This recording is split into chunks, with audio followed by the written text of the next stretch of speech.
warahmatullahi wabarakatuh. Baiklah, sebelumnya di sini saya akan memperkenalkan diri terlebih dahulu. Perkenalkan, saya Lina Amanda dengan NIM 24 dari kelas MPIG. Di sini saya akan menjelaskan materi tentang hak asasi manusia untuk memenuhi tugas Pancasila yang diampu oleh Ibu Herni Irmayani MPD. Baiklah, di sini kita akan menjelaskan tentang apa sih itu hak asasi manusia. Hak asasi manusia adalah hak yang dasar yang dimiliki manusia sejak manusia itu dilahirkan. Hak asasi dapat dirumuskan sebagai hak yang melekat pada kodrat kita sebagai manusia, yang bila tidak ada hak tersebut, mustahil kita dapat hidup sebagai manusia. Hak asasi manusia juga merupakan hak dasar yang melekat pada setiap individu, tanpa memandang ras, agama, jenis kelamin, atau status sosial. Memahami hak asasi manusia merupakan langkah awal untuk membangun masyarakat yang adil dan bermanfaat. Beberapa pendapat ahli tentang HAM. Yang pertama itu adalah Maria Budiarjo. Hak asasi manusia adalah hak-hak yang dimiliki oleh manusia yang telah diperoleh dan dibawanya bersamaan dengan kelahiran dan kehadirannya dalam hidup masyarakat. Dan yang kedua adalah Thomas Jefferson. Hak asasi manusia pada dasarnya adalah kebebasan manusia yang tidak diberikan oleh negara. Dan yang ketiga adalah ketetapan MPR 1998. Hak asasi adalah hak dasar yang melekat pada diri manusia, yang sifatnya kodrati, universal dan abadi sebagai karunia Tuhan yang Maha Esa berfungsi untuk menjamin kelangsungan hidup. Kemerdekaan, perkembangan manusia masyarakat yang tidak boleh diganggu-gugat dan diabaikan oleh siapapun. Dan selanjutnya kita akan memahami tentang sejarah perjuangan hak asasi manusia. Yang pertama adalah zaman kuno. Konsep hak asasi manusia sudah muncul sejak zaman kuno, seperti di Yunani dan Romawi. Meskipun tidak sempurna, konsep ini menjadi dasar bagi perkembangan hak asasi manusia modern. Yang kedua adalah zaman pencerahan. Pada zaman abad ke-18, zaman pencerahan melahirkan pemikiran tentang alamiah dan kebebasan individu. Ide-ide ini menjadi dasar deklarasi kemerdekaan Amerika Serikat 1776 dan deklarasi hak asasi manusia dan warga negara Perancis 1987. Dan yang terakhir adalah pasca Perang Dunia Kedua. Perang Dunia Kedua yang brutal melahirkan kesadaran global tentang pentingnya melindungi hak asasi manusia. PBB didirikan pada tahun 1945 dan Deklarasi Universal Hak Asasi Manusia atau DUHAM diadopsi pada tahun 1948. Dan ini adalah sejarah hak asasi manusia di Indonesia. Dari Indonesia tidak ada tokoh-tokoh yang diakui secara internasional sebagai pelopor hak asasi manusia. Namun, bukan berarti di Indonesia tidak ada perjuangan untuk menegakkan hak asasi manusia.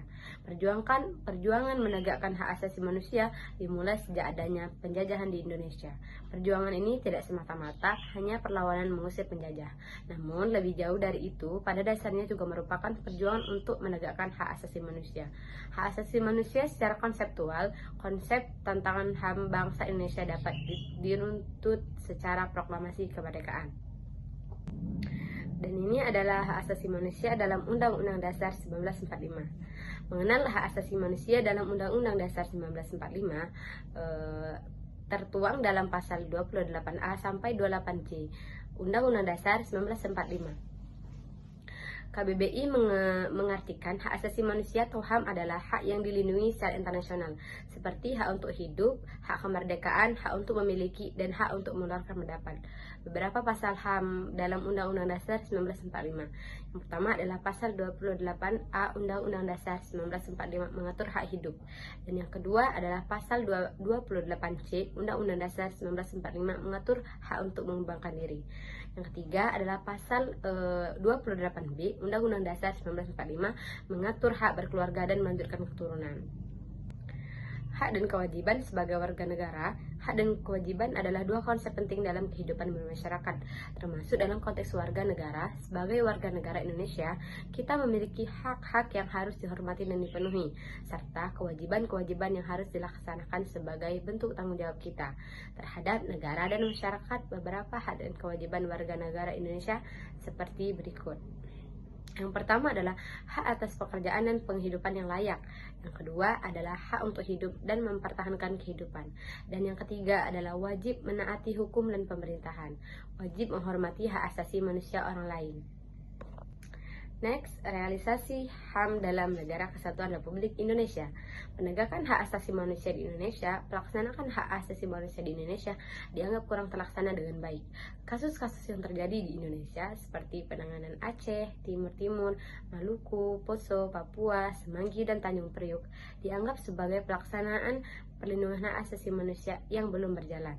Dalam rangka memberikan jaminan perlindungan terhadap hak asasi manusia dan menangani masalah-masalah yang berkaitan dengan penegakan hak asasi manusia, pemerintah telah melakukan langkah-langkah antara lain seperti yang pertama itu adalah pembentukan Komisi Hak Asasi Manusia atau Komnas HAM berdasarkan keputusan Presiden nomor 5 tahun 1993 pada tanggal 7 Juni 1993 yang kemudian dikukuhkan lagi melalui Undang-Undang nomor 39 tahun 99 tentang hak asasi manusia. Dan ini adalah upaya pencegahan pelanggaran hak asasi manusia.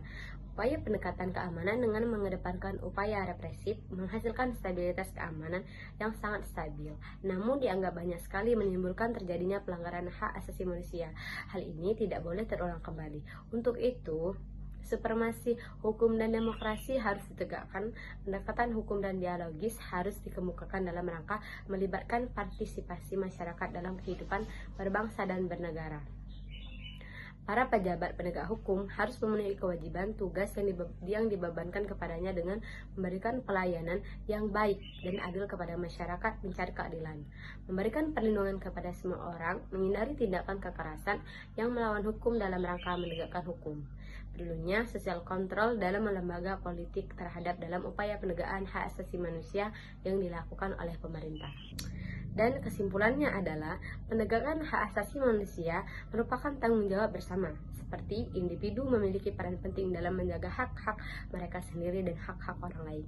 Dengan memperkuat komitmen terhadap hak asasi manusia, kita dapat membangun masyarakat yang adil, bermartabat, dan damai. Perlu kita ketahui teman-teman, kita tidak bisa mendapatkan hak kita sebelum kita menjalankan kewajiban kita. Baik, mungkin itu saja yang bisa saya sampaikan. Kurang dan lebih saya minta maaf. Saya akhiri. Wassalamualaikum warahmatullahi wabarakatuh.